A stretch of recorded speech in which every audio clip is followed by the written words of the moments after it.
Good evening all my dear friends, अस्सलाम वालेकुम। I hope आप सब खैरियत से होंगे और एग्जाम की प्रिपरेशन काफी अच्छे से चल रही होगी।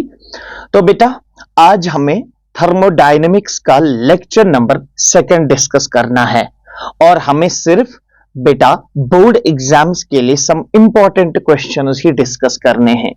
अभी तक हमने पहला चैप्टर 11th क्लास का पहला चैप्टर केमिस्ट्री का some basic concepts of chemistry वो किया, एटॉमिक स्ट्रक्चर भी किया, उसके बाद पीरियोडिसिटी भी की और ये हमारा थर्मोडायनेमिक्स चल रहा था। थर्मोडायनेमिक्स का एक लेक्चर हो गया और आज दूसरा लेक्चर लास्ट लेक्चर होगा इसका। ठीक है बच्चा, तो चलो स्टार्ट करते हैं। और आज के इस लेक्चर का जो हमारा पहला टॉपिक होगा बच्चा, दैट इज एंथैल्पी, जिसका सिंबल है एंथैल्पी, जिसका सिंबल है बेटा H। Now what is enthalpy? देखिए बेटा, अगर फॉर एग्जाम्पल हम कोई भी सिस्टम ले रहे हैं, सपोज करते हैं ये कोई सिस्टम है और इस सिस्टम के अंदर मान लीजिए ये कोई हमने गैस लिया हुआ है या कोई मटेरियल या कोई मास लिया हुआ है। अगर मेरा बच्चा हम इसका प्रेशर कांस्टेंट रखेंगे, प्रेशर को क्या रखेंगे? कांस्टेंट। इस सिस्टम का जो प्रेशर है वो कांस्टेंट रखेंगे। जब आप एक सिस्टम क्रिएट करेंगे, मान लीजिए ये हमने एक सिस्टम क्रिएट किया, लेकिन इस सिस्टम को ऐसे हमने क्रिएट किया कि इसका जो प्रेशर है वो हमने कांस्टेंट रखा। कांस्टेंट प्रेशर पे जो इस सिस्टम के अंदर हीट कंटेंट होगा, जो इस सिस्टम के अंदर हीट कंटेंट होगा, वही हीट कंटेंट सिस्टम का एंथैल्पी कहलाता है। तो एंथैल्पी क्या होती है? It is basically heat content of A system eight constant pressure. या बेटा ऐसे समझ लो, सपोज करते हैं ये है एक सिस्टम। अब मुझे ये बताओ, ये जो सिस्टम है, सिस्टम की खुद की कुछ ना कुछ इंटरनल एनर्जी तो होगी ही, ऑब्वियस बात है। सपोज अगर ये आपने एक सिस्टम लिया है, इस सिस्टम के अंदर मटेरियल है, मास है, उस मटेरियल की कुछ ना कुछ इंटरनल एनर्जी होगी। एक तो ये इंटरनल एनर्जी। दूसरी बात, पहले तो यहां पे कुछ नहीं था, यहां पे कुछ नहीं था, लेकिन बाद में आपने यहां सिस्टम को क्रिएट किया, उसमें जो प्रेशर वॉल्यूम वर्क होगी ना, उसमें जो प्रेशर वॉल्यूम वर्क एनर्जी होगी और ये काइनेटिक एनर्जी, यानी दो एनर्जीज है। एक सिस्टम की खुद की इंटरनल एनर्जी, दूसरी बेटा प्रेशर वॉल्यूम एनर्जी जो इस सिस्टम को क्रिएट करने में इन्वॉल्व है। इन दोनों का अगर हम सम करते हैं, एक तो internal energy of the system plus pressure volume work या pressure volume energy, this summation of internal energy and pressure volume energy is also called as enthalpy. तो मैंने दो चीजें बताई। नंबर 1, एक सिस्टम क्रिएट करो, वो जो सिस्टम है उस सिस्टम का हीट कंटेंट जो होगा कांस्टेंट प्रेशर पे, उसको हम नाम देते हैं एंथैल्पी। दूसरा मैंने ये बताया, आप एक सिस्टम क्रिएट करो, उस सिस्टम की खुद की कुछ ना कुछ इंटरनल एनर्जी होगी, एक तो वो एनर्जी, दूसरा उस सिस्टम को क्रिएट करने में जो वर्क डन है, उस सिस्टम को क्रिएट करने के लिए जो प्रेशर वॉल्यूम एनर्जी है, एक तो वो एनर्जी। तो दो एनर्जीज आ गई, सिस्टम की इंटरनल एनर्जी प्लस सिस्टम को क्रिएट करने के लिए प्रेशर वॉल्यूम एनर्जी। इन दोनों को अगर हम बेटा सम करेंगे, इसी को एंथैल्पी कहते हैं। तो बेटा यहां पे मैंने वो दोनों डेफिनेशंस नोट की है। सबसे पहले देखिए, mathematically it is heat contained in the system measured at constant pressure।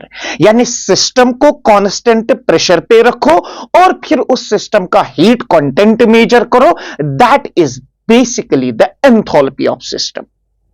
और उसके बाद मैंने आपको बताया था, एक और डेफिनेशन मैंने बोली थी सिस्टम की, that is it is the sum of internal energy and pressure volume energy, यानी एक सिस्टम की इंटरनल एनर्जी प्लस उसकी pressure volume energy. Pressure volume energy का मतलब होता है उस सिस्टम को क्रिएट करने के लिए जो वर्क इन्वॉल्व होता है, that is also called as the enthalpy. आई बात समझ में? तो देखिए बेटा, मैं पहले यहां इसको रब करता हूं, हम इसकी इक्वेशन बना सकते हैं मेरा बच्चा। इधर देखिए, हम यहां पे इसकी इक्वेशन बना लेंगे। ये देखिए बेटा, मैंने क्या बोला? एच। एच का मतलब क्या होता है? एंथैल्पी।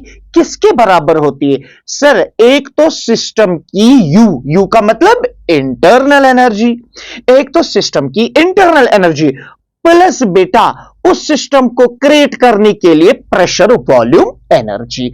तो ये जो है ये होगी मैथमेटिकल इक्वेशन फॉर एंथैल्पी। ये हमेशा बेटा आप याद रखेंगे, यहां से आपको क्वेश्चंस बन सकते हैं। So H is equal to U plus PV।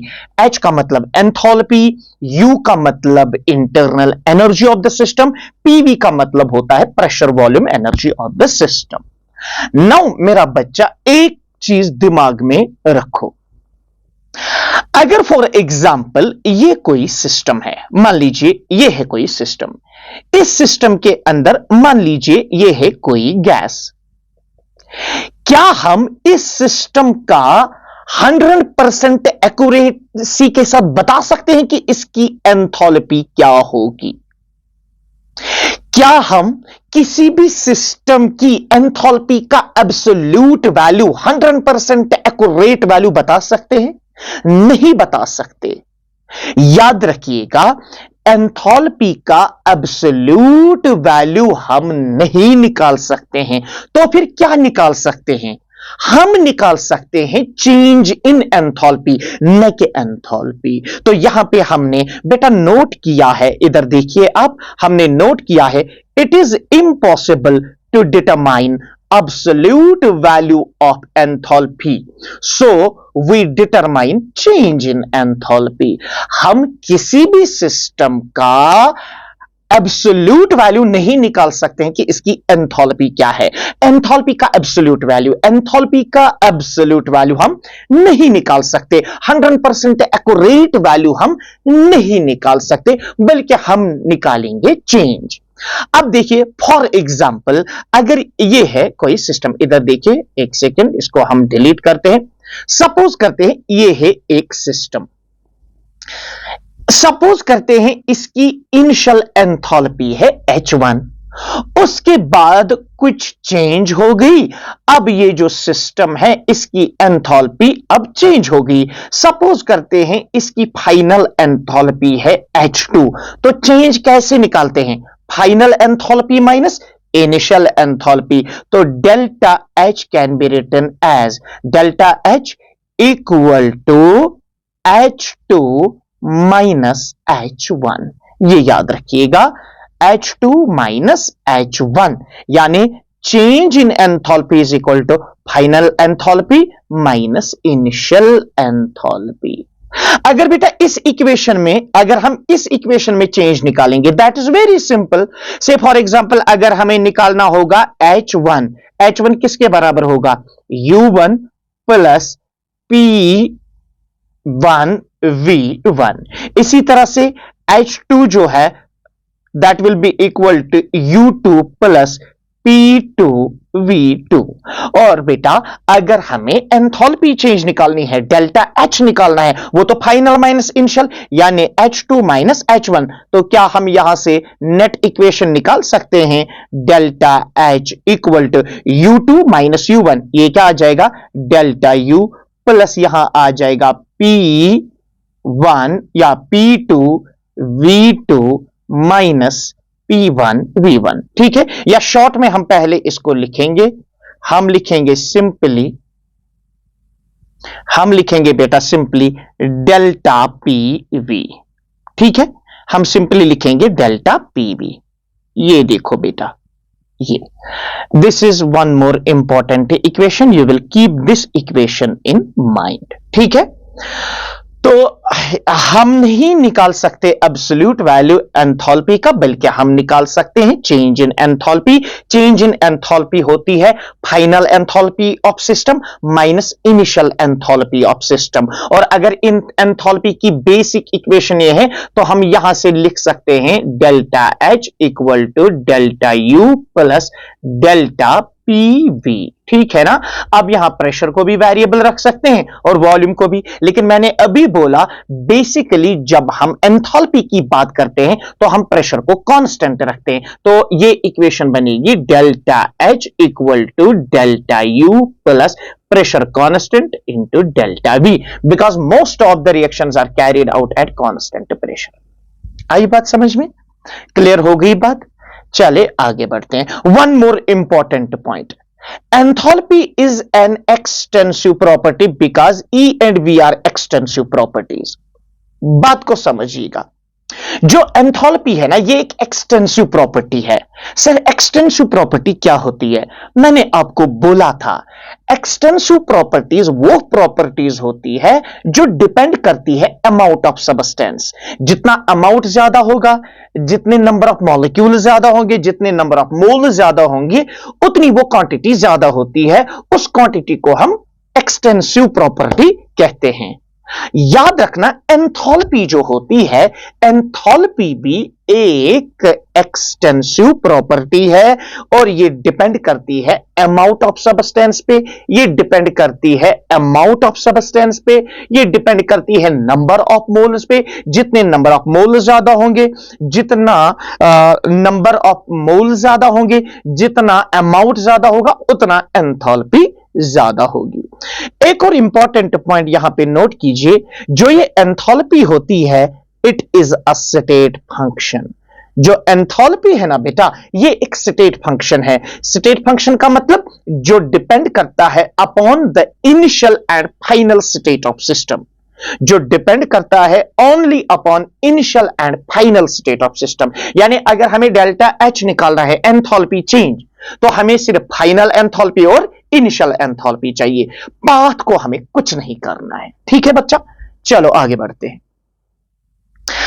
Enthalpy change is also defined as the amount of heat absorbed or released by a system at constant pressure। बात को समझना, बात को समझना। सपोज करते हैं ये है एक सिस्टम, अगर हम इस सिस्टम का प्रेशर जो है ना वो रखेंगे कांस्टेंट, अगर हम इस सिस्टम का प्रेशर रखेंगे कांस्टेंट, प्रेशर को हम चेंज नहीं होने देंगे किसी भी हालत में।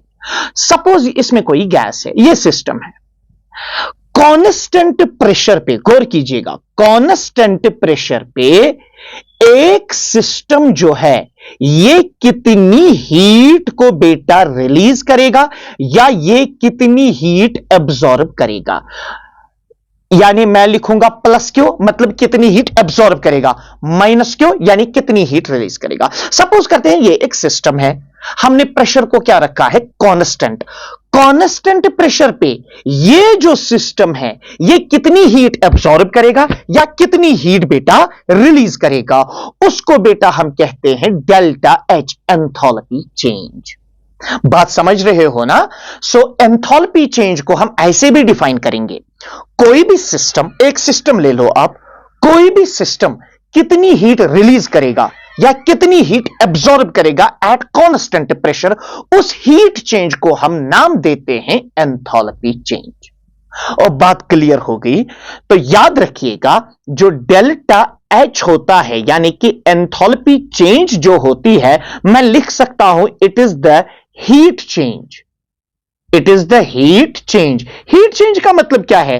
हीट एब्जॉर्ब्ड और released at constant pressure, eight constant pressure. याद रखिएगा heat change at constant pressure. Constant pressure पे कितनी हीट एब्जॉर्ब होगी, कितनी हीट रिलीज होगी, उसको हम क्या नाम देते हैं? Enthalpy change. यानी मैं लिख सकता हूं delta H is equal to Q P. Q P का मतलब कांस्टेंट प्रेशर पे कितनी हीट एब्जॉर्ब हो रही है या कितनी हीट रिलीज हो रही है। बेटा ये याद रखिएगा, ये इक्वेशन याद रखिएगा। आई बात समझ में? और आपको मालूम होना चाहिए, मैंने कल के लेक्चर में, जो लास्ट लेक्चर था, पहला वाला लेक्चर थर्मोडायनेमिक्स का मैंने पढ़ाया था, उसमें मैंने बोला था अमाउंट ऑफ हीट एब्जॉर्ब्ड और released at constant pressure that is equal to N C P delta T. यह भी बहुत ही इंपॉर्टेंट इक्वेशन है, इसको भी बेटा आप दिमाग में सेव करके रखिएगा, ठीक है? देखिए बेटा हमने क्या क्या सीखा यहां पे, डेल्टा एच जो है it is equal to Q P, मगर क्यूपी किसके बराबर है? N C P delta T. तो हम ये लिख सकते हैं enthalpy change is equal to Q P that is equal to N C P delta T, where delta H is enthalpy change, where QP is amount of heat absorbed or released at constant pressure, N is the number of moles, Cp is molar heat capacity at constant pressure, and delta T is the change in temperature or temperature difference। ये जो equation है ना मेरा बच्चा, इसको दिमाग में रखिएगा, ये आपको काफी जरूरत पड़ेगी, ठीक है बच्चा? ये बहुत ही इंपॉर्टेंट इक्वेशन है, इसको आप नोट करके रखिएगा। चलो आगे बढ़ते हैं। नाउ यहां पे आप एक important note, relation between delta U and delta H. Delta U का मतलब internal energy change, delta H का मतलब एंथैल्पी चेंज। इन दोनों में रिलेशन क्या है? सपोज करते हैं अगर मेरे पास है ये रिएक्शन, गौर कीजिएगा, इधर मैं लिखता हूं शॉर्ट में। सपोज करते हैं ये एक रिएक्शन है जिसमें आपका रिएक्टेंट किसमें चेंज होता है? प्रोडक्ट में चेंज होता है। सपोज रिएक्टेंट के कितने मोल्स? एन आर, प्रोडक्ट के कितने मोल्स? एन पी, ठीक है? यानी रिएक्टेंट के कितने मोल्स आप ले रहे हो उसको मैं रिप्रेजेंट करूंगा एनआर से, प्रोडक्ट के कितने मोल्स बन रहे हैं उसको मैं एनपी से रिप्रेजेंट करूं। मैं दोनों में डिफरेंस कितनी है? Number of moles of products को number of moles of reactants minus करो तो वहां से निकलेगा आपका delta N. So delta N will be equal to N P minus N R. ये बेटा याद रखिए, ये मुझे अभी जरूरत पड़ेगा, ठीक है? अगर हम कोई भी रिएक्शन लेंगे, गौर कीजिएगा, अगर हम कोई भी रिएक्शन लेंगे, सपोज रिएक्टेंट चेंज होता है, product are gives P, N R का मतलब होता है number of moles of reactant, N P का मतलब होता है number of moles of product. दोनों का डिफरेंस कैसे निकलेगा? प्रोडक्ट के मोल्स माइनस रिएक्टेंट के मोल्स। तो delta N will be equal to N P minus N R. अब देखिए एक और इंपॉर्टेंट इक्वेशन आपको याद होगी जो कि सबसे फेमस इक्वेशन है, P V equal to N R T. P हो गया प्रेशर ऑफ गैस, वी हो गया volume of gas. Pressure and volume of gas, इनका प्रोडक्ट किसके बराबर होता है? N number of moles of gas, R universal gas constant, T temperature. इसको आइडियल गैस इक्वेशन कहते हैं, आपको पता होगी। इसको कहते हैं आइडियल गैस इक्वेशन, आपको ये पता होगी। पीवी इक्वल टू एनआरटी, इसको आइडियल गैस इक्वेशन कहते हैं। नाउ अब हम रिलेशन यहां पे निकालेंगे किस किस की बेटा? Internal energy change and enthalpy change. Suppose अगर ये रिएक्शन है, अगर इस रिएक्शन का आपको डेल्टा एच दिया गया हो, क्या आप डेल्टा यू निकाल सकते हो? या अगर आपको डेल्टा यू गिवन होगा, क्या आप डेल्टा एच निकाल सकते हो? चलो बेटा हम सीख लेंगे। अभी मैंने बोला था कि enthalpy change is equal to internal energy change plus P delta V. Pressure को कांस्टेंट रखता है। नाउ इसको मैं पहले अंडरलाइन करता हूं, यह बेसिक इक्वेशन है, यह बेसिक इक्वेशन है। Delta H equals delta U plus P delta we. Delta H का मतलब एंथैल्पी चेंज, डेल्टा यू का मतलब internal energy change, P pressure of the system that is constant, delta we is change in volume. Now आपको मालूम है ना, देखो आपको मालूम है पीवी किसके बराबर होता है? PV is equal to N R T. गौर कीजिएगा, एक रिएक्शन के दौरान नंबर ऑफ मोल्स चेंज होंगे जिसकी वजह से बेटा वॉल्यूम चेंज होगा, तो मैं लिख सकता हूं पी डेल्टा वी। अब प्रेशर को तो मैं कांस्टेंट रखूंगा, अब वॉल्यूम चेंज हो जाएगा क्योंकि नंबर ऑफ मोल्स चेंज हो जाएंगे रिएक्शन के दौरान। So P delta V will be equal to delta N G R T. ये बहुत ही इंपॉर्टेंट इक्वेशन है, इसको आप नोट कीजिएगा। P delta V is equal to delta NGRT। Sir ये क्या मतलब होता है? देखिए, मैंने बेसिक इक्वेशन बताई, PV प्रेशर एंड वॉल्यूम, यानी ये आइडियल गैस इक्वेशन है, PV इक्वल टू nRT।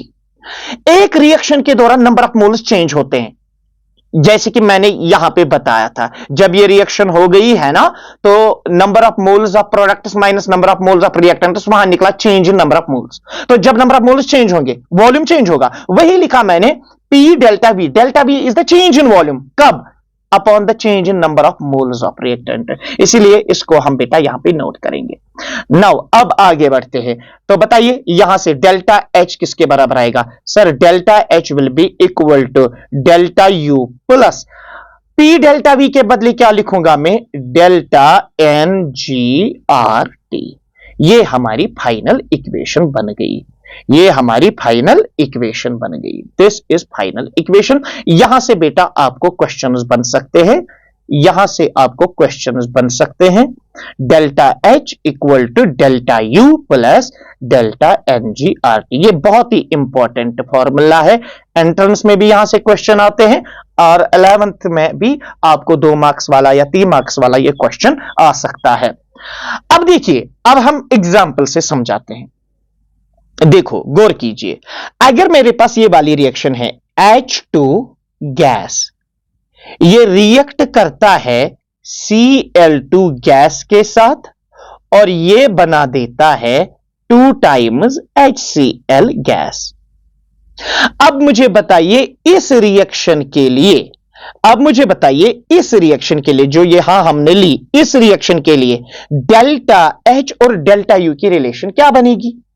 सबसे पहले आप देखेंगे नंबर ऑफ मोल्स। देखो, प्रोडक्ट साइड में नंबर ऑफ मोल्स कितने हैं? 2, यानी NP will be equal to 2। अच्छा, रिएक्टेंट साइड से कितने मोल्स? देखो, H2 का 1 मोल, Cl2 का 1 मोल, तो 1 प्लस करो इसका 1, तो NR number of moles of reactant, वो भी क्या है? 2। तो डेल्टा N डिफरेंस कितनी है? NP माइनस NR, वो आ जाएगा 2 माइनस 2, दैट विल बी 0।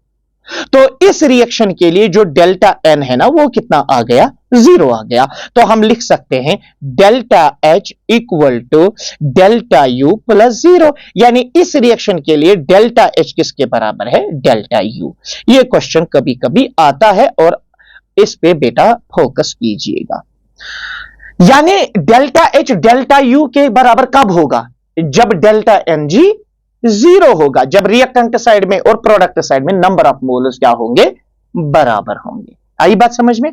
अच्छा, एक और एग्जांपल मैं करवाऊं, ठीक है? मैं एक और एग्जांपल करवाऊं, यहां से मैं इसको काट लूंगा, आपने नोट किया होगा। अब एक और क्वेश्चन करेंगे इसमें, आई होप आप वो निकाल सकते हैं खुद ही। मैं यहां पे एक क्वेश्चन और देता हूं। सी बेटा, अगर फॉर एग्जाम्पल आपके पास क्वेश्चन ये है, गौर कीजिएगा, क्वेश्चन ये है N2 gas plus 3 times H2 gas, ये हेबर्स प्रोसेस है जिसमें मुझे अमोनिया बनाना है, ये बना देता है 2 टाइम्स NH3 गैस। बताओ इस रिएक्शन में डेल्टा H और डेल्टा U के बीच में क्या रिलेशन होगी? सबसे पहले आप देखो नंबर ऑफ मोल्स। देखो, इसके नंबर ऑफ मोल्स कितने हैं? जरा देखो, इसके नंबर ऑफ मोल 1 प्लस इसके नंबर ऑफ मोल कितने हैं? 3, इसके नंबर ऑफ मोल कितने हैं? 2। तो NR रिएक्टेंट साइड में नंबर ऑफ मोल्स कितने हैं? 3 + 1 हो गया 4, और NP प्रोडक्ट साइड में नंबर ऑफ मोल्स कितने हैं? 2। तो हम निकालेंगे delta N, difference in the number of moles, so that will be equal to 2 minus 4, क्योंकि प्रोडक्ट साइड में 2 ही है, सो डेल्टा N आ जाएगा -2। अब निकालेंगे फॉर्मूला से, इस वाली फॉर्मूला से निकालेंगे रिलेशन।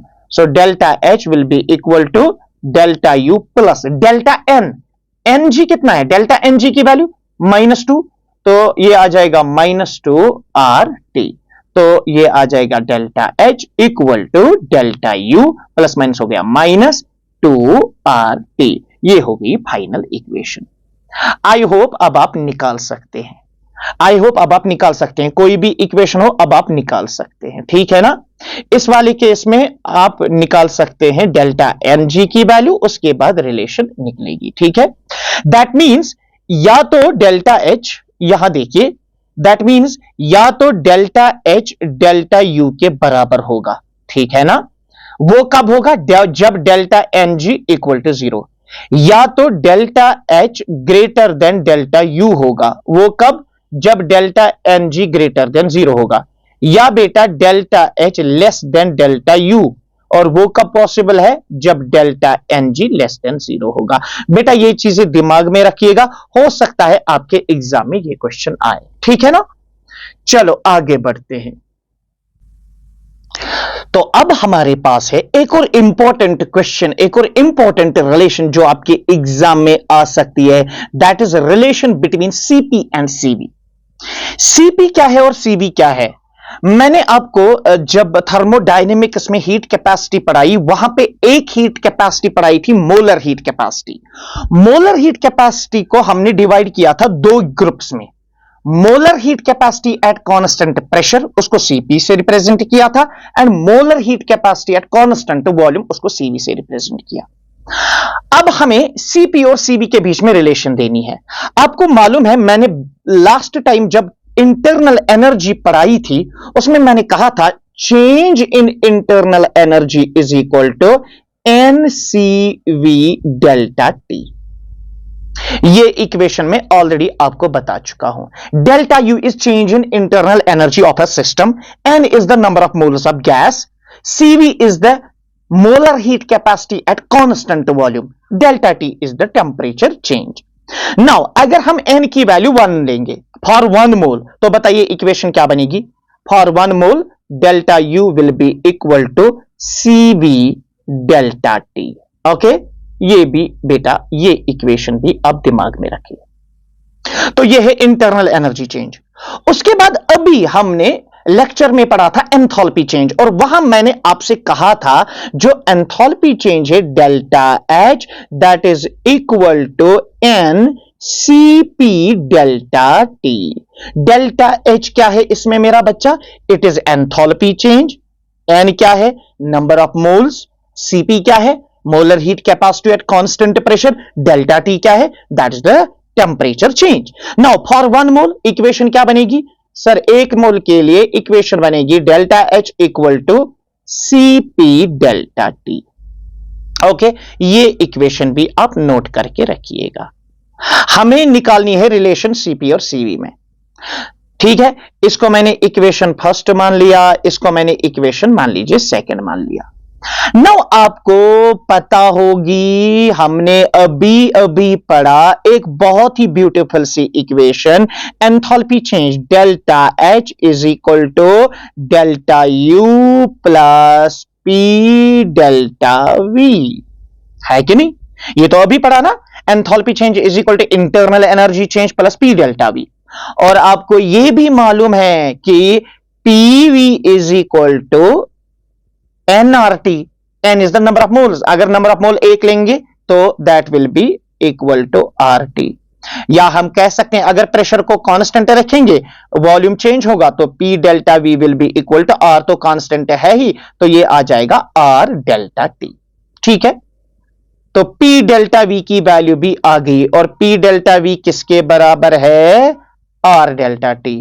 जरा आप मुझे बताइए अब क्या करें हम? शाबाश, जरा मुझे बताइए अब क्या कर सकते हैं हम? बहुत ही सिंपल है, इस रिलेशन को आगे बढ़ाएंगे। देखिए इस इक्वेशन को देखिए, डेल्टा एच को ऐसे ही रखो, इक्वल टू डेल्टा यू को ऐसे ही रखो, प्लस पी डेल्टा वी के बदले क्या लिखेंगे बेटा? आर डेल्टा टी, ठीक है। और डेल्टा एच ऑलरेडी हम निकाल चुके हैं, ये देखो डेल्टा एच किसके बराबर है? C P delta T. तो मैं लिख सकता हूं डेल्टा एच के बदले C P delta T equal to delta U के बदले क्या लिखेंगे? C V delta T plus R delta T. Okay, अब हम क्या करेंगे मेरा बच्चा? हम डिवाइड करेंगे both sides by delta T. Divide both sides by delta T. तो डेल्टा डेल्टा टी कटेगा, ये भी कटेगा, ये भी कटेगा, ये भी कटेगा, तो वो निकलेगा Cp equal to Cv plus R. बेटा Cv को इधर ले जाओ, ये बन जाएगा Cp minus Cv equal to R. और याद रखिएगा, this is one of the beautiful equations in chemistry. अक्सर यहां से क्वेश्चन पूछा जाता है Cp और Cv के बीच में रिलेशन क्या है? It is Cp minus Cv equal to R. This is for 1 mole. इसको बेटा मायर्स इक्वेशन भी कहते हैं या मायर्स फॉर्मूला भी कहते हैं। ये बहुत ही इंपॉर्टेंट है और आपके एग्जाम में, बोर्ड एग्जाम में पूछा जा सकता है। ठीक है, Cp minus Cv equal to R. और हमेशा यहां पे याद रखिए, Cp किसके बराबर है? Cv प्लस आर, मतलब Cp is always greater than Cv। ये मैं ऑलरेडी इससे पहले आपको पढ़ा चुका हूं। चलो, एक और टॉपिक है अब हमारा, दैट इज बेटा एंट्रोपी। एंट्रोपी का मतलब क्या है? सी मेरा बच्चा, अगर फॉर एग्जाम्पल ये लेंगे हम कोई सिस्टम और इस सिस्टम के अंदर मान लीजिए कोई गैस है, कोई मटेरियल है, और आपको मालूम है पार्टिकल्स रेस्ट में नहीं होते, पार्टिकल्स परफेक्ट ऑर्डर में नहीं होते। There is some kind of disorder in a system, there is some kind of randomness in a system. हालांकि कॉन्सेप्ट कुछ और है, ये एनर्जी के बेसिस पे ये डिफाइन किया जाता है, लेकिन हम सिंपल एनसीईआरटी के टर्म्स में एंट्रोपी को समझेंगे। आप कोई सिस्टम ले लो, सिस्टम के अंदर मटेरियल होता है, मॉलिक्यूल्स होते हैं, पार्टिकल्स होते हैं। वो पार्टिकल एब्सोल्यूट रेस्ट में नहीं होता है, उसमें कुछ रैंडमनेस होती है, उसमें कुछ डिसऑर्डर होती है। दैट डिग्री ऑफ डिसऑर्डर और that degree of randomness in a system is called entropy. तो हमने डिफाइन भी वैसे ही किया है यहां आपके लिए। ये देखिए, entropy it is defined as degree of disorder और randomness in a system.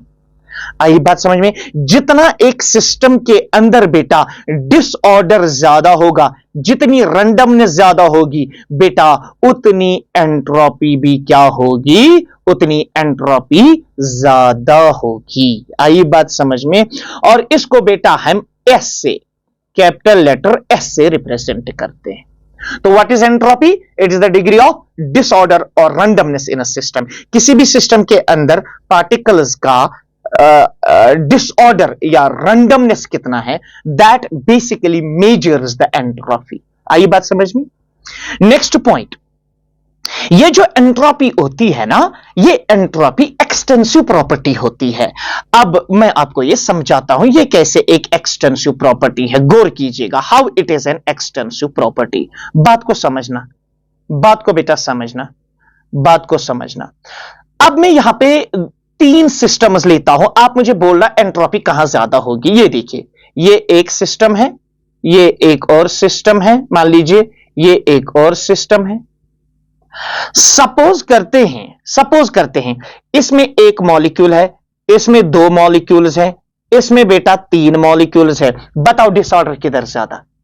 Common sense है, जहां पे पार्टिकल्स ज्यादा होंगे, जहां पे पार्टिकल्स ज्यादा होंगे, जहां पे मॉलिक्यूल्स ज्यादा होंगे, वहां पे बेटा रैंडमनेस ज्यादा होगी, है कि नहीं?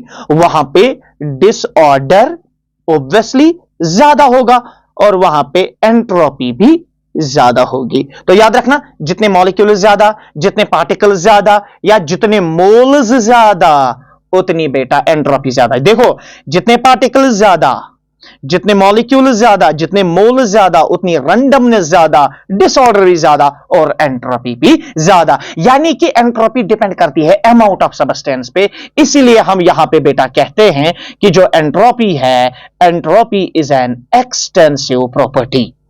Entropy is an extensive property. Entropy depend amount पे करती है, जितना अमाउंट ज्यादा उतनी एंट्रोपी ज्यादा। इसीलिए हम कहते हैं कि एंट्रोपी जो है ये एक एक्सटेंसिव प्रॉपर्टी है। Now one more important point जो हम यहां पे अब सीख लेंगे। आई होप ये पॉइंट आपको समझ में आया होगा। देखिए बेटा, जो एंट्रोपी है ना, ये एक स्टेट फंक्शन है, ये एक स्टेट फंक्शन है। सी बेटा इधर देखिए, सपोज ये है एक सिस्टम, एक सेकंड बेटा, सपोज करते हैं ये है एक सिस्टम। इस सिस्टम में पार्टिकल्स है, ये देखिए गैस मॉलिक्यूल्स है और इनकी इनिशियल एंट्रोपी है S1। उसके बाद मान लीजिए हीट एब्जॉर्ब हो गई, हीट रिलीज हो गई, टेम्परेचर इंक्रीज हो गया, टेम्परेचर डिक्रीज हो गया। उसके बाद हुआ क्या, हुआ ये कि जो सिस्टम है ना, इसकी स्टेट, इसकी कंडीशन चेंज हो गई। इसमें डिग्री ऑफ रैंडमनेस में भी ज्यादा हुआ होगा, कम हुआ होगा। तो आपने क्या किया, सपोज आपने इसको हीट दिया, सिस्टम को हीट दिया, आपने टेम्परेचर को इंक्रीज किया, या सिस्टम को हीट दिया आपने एक पर्टिकुलर टेम्परेचर टी पे। ये जो सिस्टम है ये कुछ अमाउंट ऑफ हीट एब्सॉर्ब कर रहा है या ये कुछ अमाउंट ऑफ हीट रिलीज कर रहा है। तो जब सिस्टम हीट एब्सॉर्ब करेगा या हीट रिलीज करेगा किसी पर्टिकुलर टेम्परेचर पे, ऑब्वियस बात है ना, वहां मॉलिक्यूल्स की kinetic energy, thermal energy change होगी, तो सिस्टम की रैंडमनेस, डिसऑर्डर भी चेंज होगी। तो अगर इनिशियली एंट्रोपी थी S1, फाइनली एंट्रोपी कितनी है S2। क्या हम एब्सोल्यूट वैल्यू निकालेंगे एंट्रोपी, सिस्टम की एंट्रोपी का? सपोज जरा मुझे बताइए, ये एक सिस्टम है, इसका टेम्परेचर है 10 डिग्री सेल्सियस, बताइए इसकी एब्सोल्यूट एंट्रोपी? नहीं बता सकते। The absolute value of entropy can't be determined. तो फिर क्या निकाल सकते हैं? हम निकाल सकते हैं चेंज। हम कह सकते हैं कि सपोज अगर ये सिस्टम है, सिस्टम की इनिशियल एंट्रोपी सपोज है S1, अगर इसने इतनी हीट एब्सॉर्ब की होगी तो हम ये बता सकते हैं कि इसमें एंट्रोपी कितनी चेंज हुई होगी। और वो चेंज इन एंट्रोपी कैसे निकालते हैं? Delta S equal to S2 minus S1, या change in entropy S2 is equal to final entropy SF minus initial entropy. I hope आपको यह समझ में आया होगा, ठीक है ना? आपने समझा होगा कि जो एब्सोल्यूट वैल्यू है एंट्रोपी का वो हम डिटरमाइन नहीं कर सकते, तो फिर हम क्या डिटरमाइन कर सकते हैं? हम डिटरमाइन कर सकते हैं चेंज इन एंट्रोपी। और चेंज इन एंट्रोपी को निकालने के लिए बेटा हम ये वाली फॉर्मूला यूज करते हैं। इधर देखिए, हम ये वाली फॉर्मूला यूज करते हैं, delta S equal to Q upon T। Q is कि कितनी हीट इसने रिलीज या एब्सॉर्ब की है at a particular temperature T। अब देखो, अगर हमें एंट्रोपी चेंज निकालनी है, हमें फाइनल एंट्रोपी और इनिशियल पता होनी चाहिए। That means entropy change depend करती है only upon final state and initial state of system, path पे डिपेंड नहीं करता है। इसीलिए जो एंट्रोपी है it is a state function, because ये डिपेंड करती है इनिशियल एंड फाइनल स्टेट पे। और एंट्रोपी चेंज को निकालने के लिए ये वाली फॉर्मूला हम यूज करते हैं, ठीक है? आगे बढ़ते हैं। अच्छा, एंट्रोपी किस पे डिपेंड करती है, किन फैक्टर्स पे डिपेंड करती है एंट्रोपी? जिसमें सबसे पहला फैक्टर है बेटा, एंट्रोपी टेम्परेचर पे डिपेंड करती है। अरे ये कॉमन सेंस है, अगर मेरा जिगर टेम्परेचर बढ़ गया, देखिए अगर टेम्परेचर बढ़ा, ऑब्वियस बात है, तो मॉलिक्यूल्स की काइनेटिक एनर्जी क्या होगी? ज्यादा। अरे सपोज एक सिस्टम ले लो, उसके अंदर गैस है या वाटर है या कोई लिक्विड है, जब आप टेम्परेचर दे रहे हो तो मॉलिक्यूल्स की काइनेटिक एनर्जी बढ़ेगी ना, रैंडमनेस बढ़ेगी, ऑब्वियस बात है, रैंडमनेस बढ़ेगी। और जब रैंडमनेस बढ़ेगी तो बेटा वहां पे एंट्रोपी भी बढ़ेगी, ठीक है? वहां पे एंट्रोपी भी बढ़ेगी। समझ में आई बात? तो entropy is directly related to temperature. Temperature बढ़ा, एंट्रोपी बढ़ेगी, टेम्परेचर बढ़ेगी, एंट्रोपी भी बढ़ेगी। जैसे जैसे टेम्परेचर बढ़ेगा मॉलिक्यूल्स की काइनेटिक एनर्जी भी बढ़ेगी, थर्मल एनर्जी बढ़ेगी, डिसऑर्डर बढ़ेगा, रैंडमनेस बढ़ेगी, एंट्रोपी भी बढ़ेगी, ठीक है बेटा? इसको यहां पे हम नोट करेंगे। उसके बाद जो दूसरा फैक्टर है वो है वॉल्यूम। जितना वॉल्यूम ज्यादा होगा उतनी एंट्रोपी ज्यादा होगी। मैं आपको ऐसे ही समझाता हूं। सपोज मान लीजिए बेटा एक मॉलिक्यूल इसके अंदर है और यहां पे वॉल्यूम ज्यादा है, गौर कीजिएगा, यहां पे एक मॉलिक्यूल मैंने डाल दिया, एक मॉलिक्यूल, और यहां पर भी यही एक मॉलिक्यूल। यहां पे जो वॉल्यूम है वो कम है, यहां पे जो वॉल्यूम है वो ज्यादा है, तो यहां पे ज्यादा पॉसिबिलिटी है कि ये डिसऑर्डर्ड और रैंडमनेस में होगा। यहां पे इसके पास अवेलेबल वॉल्यूम बहुत कम है। तो याद रखिएगा, जितना वॉल्यूम ज्यादा होगा, जितना वॉल्यूम ज्यादा होगा उतनी एंट्रोपी ज्यादा होगी। कॉमन सेंस है बेटा।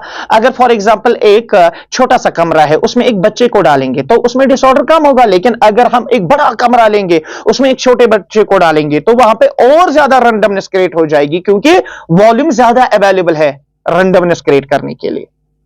उसके बाद एक और फैक्टर है, एंट्रोपी डिपेंड्स अपॉन मोल्स। ये देखो, अगर मोल ज्यादा तो एंट्रोपी भी ज्यादा। ये सिंपल है।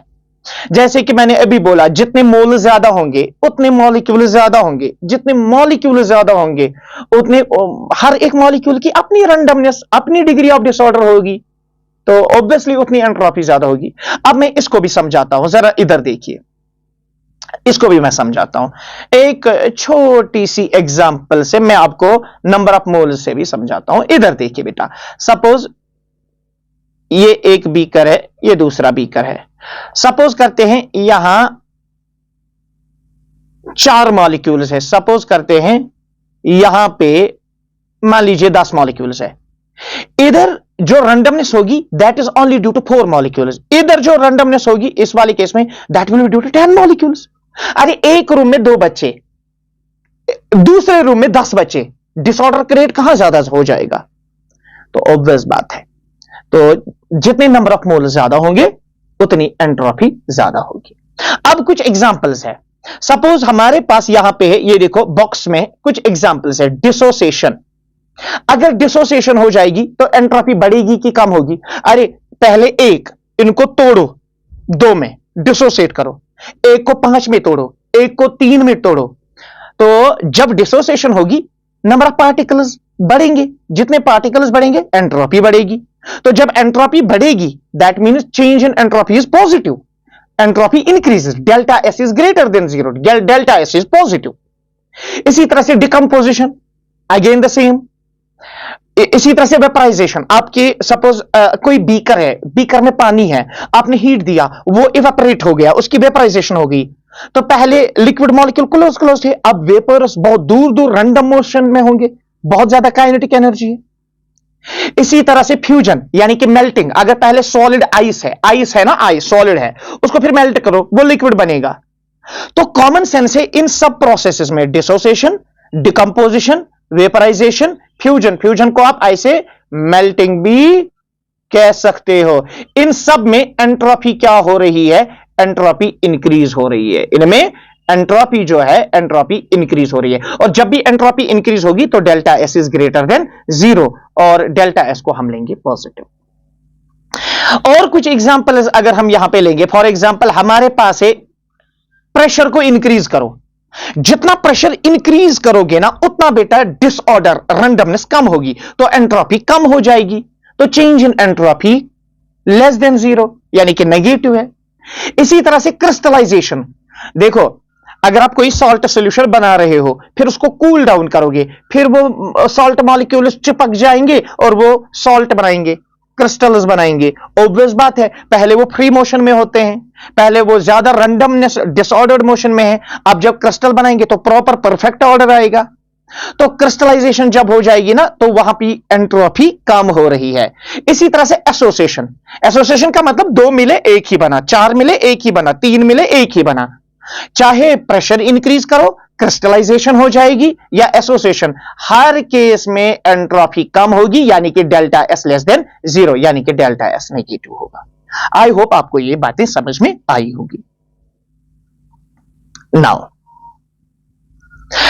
अब यहां पे एक बात याद रखिए, सपोज मेरे पास है कोई रिएक्शन, ये है कोई रिएक्शन, आपका रिएक्टेंट किसमें चेंज हो रहा है? प्रोडक्ट में। सपोज रिएक्टेंट साइड की जो एंट्रोपी है मैं उसको एस आर से रिप्रेजेंट करूं, और प्रोडक्ट जो नए बने उनकी जो एंट्रोपी है दैट इज एसपी, और मुझे निकालनी है चेंज इन एंट्रोपी। कैसे निकालते हैं? Delta S equal to final minus initial, क्योंकि स्टेट फंक्शन है ना, so S P minus S R, यानी कि entropy of products minus entropy of reactants. ये देखिए, अब देखिए यहां पे क्या क्या पॉसिबिलिटी है।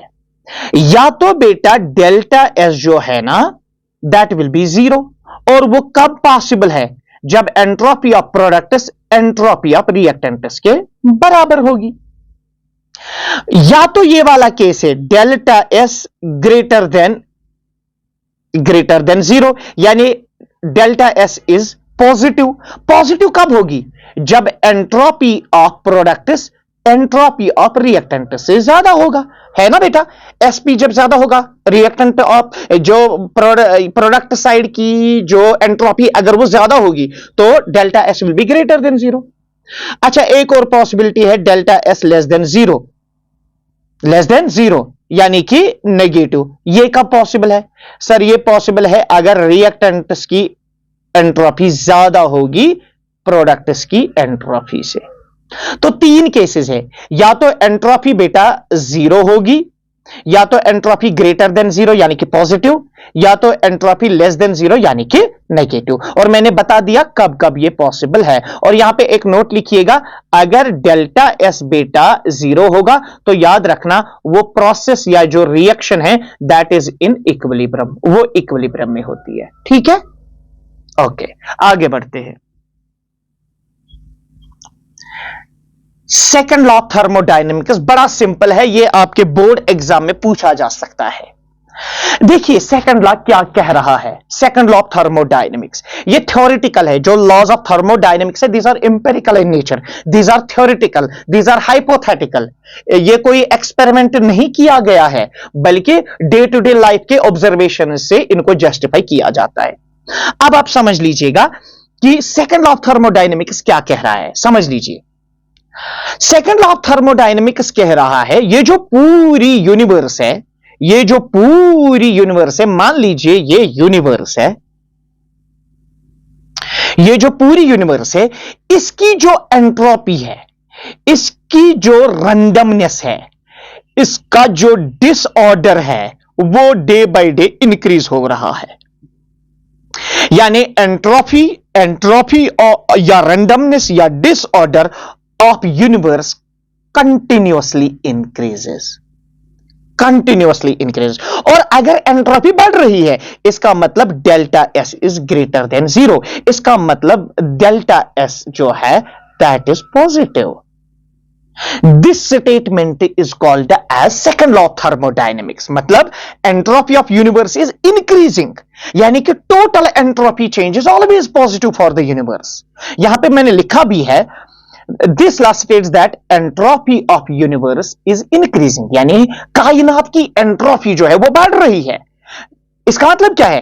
Total entropy change is always positive for the universe. Universe की जो एंट्रोपी चेंज है वो पॉजिटिव होगी, क्यों? क्योंकि बढ़ रही है ना, क्योंकि बढ़ रही है। नेक्स्ट पॉइंट, जो भी स्पॉन्टेनियस प्रोसेसेस होती है, स्पॉन्टेनियस प्रोसेसेस होती है वो प्रोसेसेस जो खुद ब खुद होती है नेचर में, जो खुद ब खुद होती है नेचर में, उनको हम स्पॉन्टेनियस प्रोसेसेस कहते हैं, चाहे इनिशिएशन की जरूरत पड़े या इनिशिएशन देनी पड़े।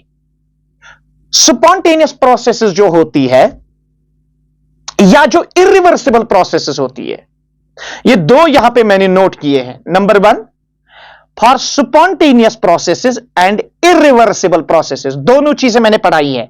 स्पॉन्टेनियस प्रोसेसेस वो प्रोसेसेस होती है जो नेचर में खुद ब खुद होती है, विद और विदाउट इनिशिएशन, यानी चाहे आप इनिशिएट करो उनको या ना करो, लेकिन वो कंटिन्यूअसली खुद ब खुद ऑपरेट हो रही है, उनको स्पॉन्टेनियस प्रोसेसेस कह रहे हैं। या जो इरिवर्सिबल प्रोसेस होती है, उन प्रोसेसेस के लिए क्या होता है बेटा, गौर कीजिए, उन प्रोसेसेस के लिए total entropy change is always positive.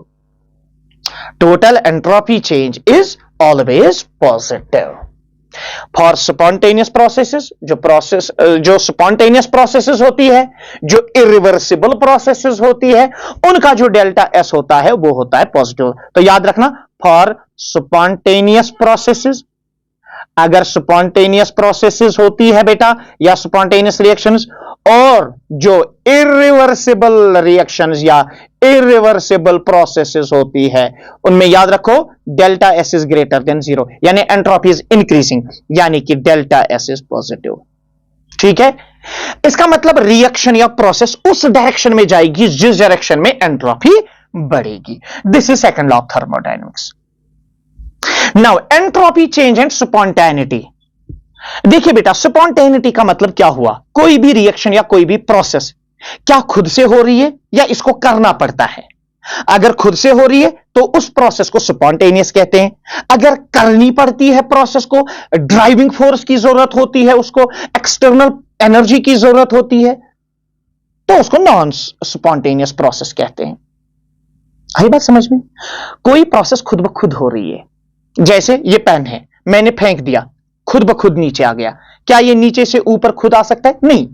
तो जो प्रोसेस खुद ब खुद हो जाएगी नेचर में, स्पॉन्टेनियस, और जो खुद से नहीं होगी, जिनको करना पड़ेगा, नॉन स्पॉन्टेनियस। तो क्या एंट्रोपी चेंज से हमें पता चलेगा? एग्जैक्टली याद रखिए, अगर किसी भी प्रोसेस का डेल्टा एस ग्रेटर देन 0 है, यानी अगर डेल्टा एस पॉजिटिव है, ठीक है, यानी अगर एंट्रोपी इंक्रीज हो रही है, अगर एंट्रोपी इंक्रीज हो रही है, तो हमेशा याद रखना वो जो प्रोसेस है वो होती है स्पॉन्टेनियस। लेकिन बेटा ये यूनिवर्सल नहीं है, इसमें भी एक्सेप्शंस है, ये फाइनल क्राइटेरिया नहीं है। लेकिन एंट्रोपी चेंज से हम स्पॉन्टेनिटी बता सकते हैं, वो 100% करेक्ट नहीं है, इसीलिए फाइनली लास्ट में एक अलग फैक्टर दिया गया, गिब्स फ्री एनर्जी, जो हमें फाइनली बता रहा है एग्जैक्टली स्पॉन्टेनियस प्रोसेस कौन, नॉन स्पॉन्टेनियस कौन। एंट्रोपी चेंज भी बता रहा है, लेकिन इसके एक्सेप्शंस भी, ड्रॉबैक्स भी हैं। तो पहला पॉइंट क्या आपने याद रखा? सर हमने पहला पॉइंट याद ये रखा, किसी भी प्रोसेस के लिए जिसका डेल्टा एस ग्रेटर देन 0, जिसमें एंट्रोपी चेंज पॉजिटिव है, जिसमें एंट्रोपी बढ़ रही है, वो प्रोसेस होती है स्पॉन्टेनियस। और दूसरा याद रखेंगे आप, अगर बेटा डेल्टा एस लेस देन 0, यानी कि डेल्टा एस नेगेटिव, यानी कि अगर एंट्रोपी डिक्रीज हो रही है, तो याद रखना वो जो प्रोसेसेस होती है वो जनरली होती है नॉन स्पॉन्टेनियस। ऑल्दो देयर में बी एक्सेप्शंस, लेकिन जनरली क्या होती है? वो होती है नॉन स्पॉन्टेनियस। तीसरा पॉइंट बेटा याद रखिएगा, अगर डेल्टा एस 0 होगा तो जो प्रोसेस है वो प्रोसेस होती है इक्विलिब्रियम में, तो वो जो प्रोसेस है वो होती है इक्विलिब्रियम में। आई होप आपने ये तीनों पॉइंट समझे होंगे। अगर डेल्टा एस ग्रेटर देन 0 तो प्रोसेस स्पॉन्टेनियस, एंट्रोपी अगर बढ़ रही है। अगर डेल्टा एस लेस देन 0 यानी डेल्टा एस नेगेटिव, तो एंट्रोपी कम हो रही है, तो ये नॉन स्पॉन्टेनियस प्रोसेस है। और अगर डेल्टा एस 0 है तो ये प्रोसेस इक्विलिब्रियम में है। ठीक है ना? अब तो बता सकते हो ना? चले, एंट्रोपी चेंज फॉर डिफरेंट। अच्छा, अगर आप चाहो तो ये कर सकते हो, वैसे ये आपके एग्जाम्स के लिए नहीं है, बल्कि नीट के लिए ये बेटा है। अगर आप चाहो तो ये कर सकते हो। मैंने यहां पे हर एक, सपोज अगर आपके पास होगी कौन सी प्रोसेस, इधर देखिए, अगर आपके पास होगी आइसोथर्मल प्रोसेस, जिसमें टेम्परेचर सेम होता है, टेम्परेचर कांस्टेंट रहता है, T1 इक्वल टू T2, तो उस वाले केस में जो एंट्रोपी है ना, वो इस फॉर्मूला से निकाली जाती है, delta S equal to 2.303 NR log of V2 by V1। ठीक है ना? और अगर आइसोकोहरिक प्रोसेस होगी, यानी जिसमें V1 V2 के बराबर, वॉल्यूम कांस्टेंट होगा, तो उस केस में एंट्रोपी इस वाले फॉर्मूला से आप निकाल सकते हो। और अगर आइसोबारिक प्रोसेस होगी, जिसमें प्रेशर कांस्टेंट है, तो ऐसे इस फॉर्मूला से आप एंट्रोपी चेंज निकाल सकते हो। और अगर आइडियाबैटिक प्रोसेस होगी, जिसमें क्यू 0, उसमें एंट्रोपी 0 होगी। आई बात समझ में? इनको कहते हैं आइसो एंट्रोपिक प्रोसेसेस, ये याद रखो, इनको कहते हैं iso entropic processes. And iso entropic processes यानी वो प्रोसेसेस जिनकी एंट्रोपी सेम रहती है, वो चेंज नहीं होती। नाउ उसके बाद है एक और इंपॉर्टेंट पॉइंट, एक और important topic, that is Gibbs free energy. Gibbs free energy, एक सेकेंड। अब एक और टॉपिक है, बहुत ही इंपॉर्टेंट टॉपिक है, that is Gibbs free energy. What is Gibbs free energy? Suppose करते हैं मेरा बच्चा, अगर ये एक सिस्टम है, समझना बात को अच्छे से, ध्यान से समझना। अगर मान लीजिए ये कोई सिस्टम है, इस सिस्टम के पास दो तरह की एनर्जी है। एक होती है अवेलेबल एनर्जी, एक होती है अवेलेबल एनर्जी और दूसरी होती है अनअवेलेबल एनर्जी। बात को अच्छे से समझना। कोई भी सिस्टम जो होता है उसके पास दो तरह की एनर्जी होती है, एक होती है अवेलेबल एनर्जी, दूसरी होती है अनअवेलेबल एनर्जी। अवेलेबल एनर्जी होती है सिस्टम की वो एनर्जी जिसको आप कन्वर्ट कर सकते हो यूजफुल वर्क में, जिसको आप कन्वर्ट कर सकते हो यूजफुल वर्क में। और अनअवेलेबल एनर्जी होती है सिस्टम की वो एनर्जी जिसको आप यूजफुल वर्क में कन्वर्ट नहीं कर सकते हो। किसी भी सिस्टम के अंदर कितनी अवेलेबल एनर्जी है जिसको आप निकाल सकते हो और यूजफुल वर्क में कन्वर्ट कर सकते हो, उसको कहते हैं फ्री एनर्जी। फिर से समझो, मान लीजिए मैं एक सिस्टम हूं, मेरे पास 1000 जूल्स एनर्जी है, लेकिन 1000 जूल्स एनर्जी 100% वर्क में मैं कन्वर्ट नहीं कर सकता हूं। सपोज करते हैं मेरे अंदर 200 जूल्स एनर्जी ऐसी है जिससे मैं काम कर सकता हूं, जो यूजफुल वर्क में कन्वर्ट हो सकता है। वो पार्ट ऑफ एनर्जी एक सिस्टम का, वो पार्ट ऑफ एनर्जी एक सिस्टम का जिसको आप कन्वर्ट कर सकते हो यूजफुल वर्क में, that is called as the free energy, जिसको जी से रिप्रेजेंट करते हैं। और हमने यहां पे नोट किया है Gibbs free energy, it is defined as the amount of available energy that can be extracted from a system and converted into useful work. किसी भी सिस्टम में कितनी एनर्जी अवेलेबल है जिसको निकालकर यूजफुल वर्क में कन्वर्ट किया जा सकता है, उसको हम कहते हैं गिब्स फ्री एनर्जी। मतलब गिब्स फ्री एनर्जी जो है ना, ये मेजरमेंट दे रहा है कि सिस्टम मैक्सिमम कितना काम कर सकता है। सपोज मेरे पास 500 जूल्स एनर्जी है अवेलेबल एनर्जी, तो मैक्सिमम में 500 जूल्स तक का वर्क कर सकता हूं। तो हम यहां पे बता सकते हैं, गौर कीजिएगा, हम यहां पे बता सकते हैं Gibbs free energy, it gives the measurement of maximum work obtained from the system. आई बात समझ में? तो किसी भी सिस्टम में कितनी एनर्जी अवेलेबल है जो कि कन्वर्ट कर सकते हैं हम वर्क में, that is called as useful work में कन्वर्ट कर सकते हैं, that's called as the free energy. और इसके लिए जो इक्वेशन हम यूज करते हैं फ्री एनर्जी निकालने के लिए, जो हम यूज करते हैं equation, that is G equal to H minus T S, where G is free energy, H is enthalpy, T is temperature and S is entropy। बात समझ में आई? और अगर हमें चेंज निकालनी हो तो हम कैसे निकालेंगे? That will be delta G equal to delta H minus temperature को कांस्टेंट रखेंगे और चेंज इन एंट्रोपी को रिप्रेजेंट करेंगे डेल्टा S से। तो ये दो इक्वेशंस याद रखिएगा आप, ये दो इक्वेशंस मेरा बच्चा याद रखिएगा। इससे आप क्या निकाल सकते हो? इससे आप निकाल सकते हो free energy. So delta G equal to H minus T S, और अगर चेंज इन फ्री एनर्जी निकालनी होगी that will be equal to delta G equal to delta H minus T delta S. ये बहुत ही लेंथी टॉपिक है, लेकिन मैं concise करके बोर्ड एग्जाम के रिलेटेड इसको पढ़ाता रहता हूं, ठीक है। नाउ यहां पे सबसे इंपॉर्टेंट चीज याद रखिए, ये जो फ्री एनर्जी है ये भी एक एक्सटेंसिव प्रॉपर्टी है। ये भी क्या है बेटा? एक एक्सटेंसिव प्रॉपर्टी। एक्सटेंसिव प्रॉपर्टी का मतलब ये डिपेंड करता है अमाउंट पे, जितने नंबर ऑफ मोल ज्यादा होंगे उतनी बेटा फ्री एनर्जी जो होगी वो ज्यादा होगी। एक और इंपॉर्टेंट पॉइंट याद रखो, जो बेटा फ्री एनर्जी होती है ये भी होती है एक स्टेट फंक्शन। स्टेट फंक्शन का मतलब ये डिपेंड करता है इनिशियल एंड फाइनल स्टेट पे। अब हम थक गए बोलते बोलते। स्टेट फंक्शन का मतलब जो डिपेंड करता है initial and final state of the system. यानी अगर डेल्टा जी निकालना होगा free energy change, that will be equal to G2 minus G1। आई बात समझ में? और क्लियर हो गई बात? ओके। जैसे कि यहां पे हमने वो ऑलरेडी लिखा है, Gibbs free energy is an extensive property. क्यों? क्योंकि ये अमाउंट डिपेंडेंट है। इसको मैं लिखूंगा क्योंकि ये अमाउंट डिपेंडेंट है। ये अमाउंट पे डिपेंड करता है।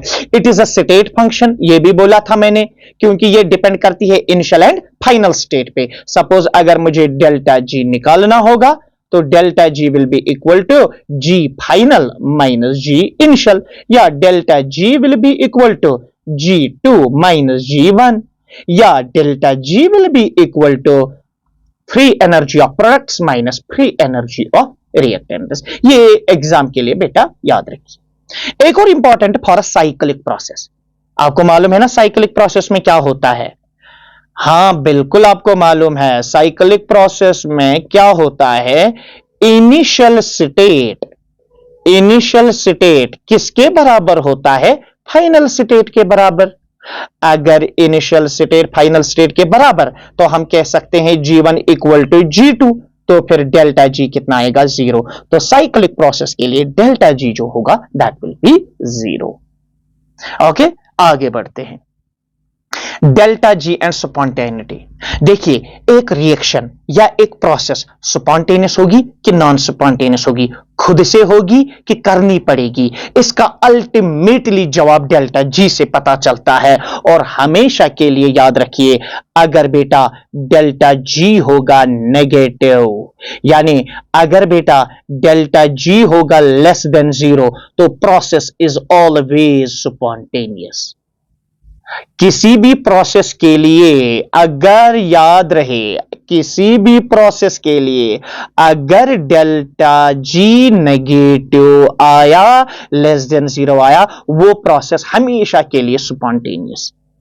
और दूसरा, अगर बेटा डेल्टा जी पॉजिटिव आया किसी भी प्रोसेस के लिए, यानी अगर डेल्टा जी ग्रेटर देन जीरो आया, तो वो जो प्रोसेस है वो हमेशा के लिए याद रखिए क्या होती है? Non spontaneous. वो खुद से नहीं होगी, बल्कि उस प्रोसेस को हमें करना पड़ेगा। ये याद रखिएगा, ये एंट्रेंस में भी कई बार पॉइंट आते हैं। लास्ट वन, अगर डेल्टा जी जीरो होगा तो याद रखिएगा उस टाइम जो प्रोसेस होती है या रिएक्शन प्रोसेस जो होती है that is in equilibrium, that is in equilibrium. ये कुछ इंपॉर्टेंट पॉइंट्स थे, आपने नोट किए होंगे। ये था हमारा लास्ट टॉपिक थर्मोडायनेमिक्स का। अब उसके बाद थर्मोकेमिस्ट्री, थर्मोकेमिस्ट्री और थर्ड लॉ। चलो थर्ड लॉ भी पहले खत्म कर देते हैं, ठीक है? थर्ड लॉ क्या कहता है यहां समझ लीजिएगा। अगर बेटा समझ लीजिए, ये है कोई परफेक्टली क्रिस्टलाइन सबस्टेंस, मान लीजिए ये कोई सॉलिड है लेकिन परफेक्टली क्रिस्टलाइन। परफेक्टली क्रिस्टलाइन का मतलब होता है जिसमें कॉन्स्टिट्यूएंट पार्टिकल्स जो है एक परफेक्ट ऑर्डर में होते हैं, मतलब प्रॉपर अरेंजमेंट होगा कॉन्स्टिट्यूएंट पार्टिकल्स का। ये है कॉन्स्टिट्यूएंट पार्टिकल्स, एक प्रॉपर परफेक्ट जियोमेट्री में है। इनको क्रिस्टलाइन सबस्टेंसेस कहते हैं। परफेक्टली क्रिस्टलाइन कहते हैं उन क्रिस्टलाइन सॉलिड्स को जिनमें कॉन्स्टिट्यूएंट पार्टिकल्स में बिल्कुल भी डिसऑर्डर नहीं होगा। और इन्हीं परफेक्टली, देखो ये है परफेक्टली क्रिस्टलाइन सॉलिड, ये है perfectly crystalline solid, perfectly crystalline solid. इसमें प्रॉपर अरेंजमेंट पार्टिकल्स का, कॉन्स्टिट्यूएंट पार्टिकल्स का एक प्रॉपर अरेंजमेंट है, एक प्रॉपर ऑर्डर है, there is no disorder at all. इन्हीं को हम क्या कहते हैं? Perfectly crystalline solid. और इन परफेक्टली क्रिस्टलाइन सॉलिड्स की अगर हम एंट्रोपी मेजर करेंगे जीरो केल्विन पे, जीरो केल्विन को हम कहते हैं absolute temperature, absolute zero temperature. अगर जीरो केल्विन टेम्परेचर पे इन्हीं परफेक्टली क्रिस्टलाइन सॉलिड्स की एंट्रोपी मेजर करेंगी, वो बेटा जीरो कंसिडर की जाती है। यानी हम तस्वुर करते हैं जीरो केल्विन टेम्परेचर पे परफेक्टली क्रिस्टलाइन सॉलिड्स की एंट्रोपी जीरो होती है। इसी को थर्ड लॉ थर्मोडायनेमिक्स कहते हैं, जैसे कि हमने यहां पे पढ़ाया है। According to this law, entropy of a perfectly crystalline solid at absolute zero temperature, that is at 0 Kelvin, is taken as 0। ठीक है, यानी आप यहां पे लिख सकते हैं at 0 Kelvin, या आप -273.15 डिग्री सेल्सियस बोल सकते हो।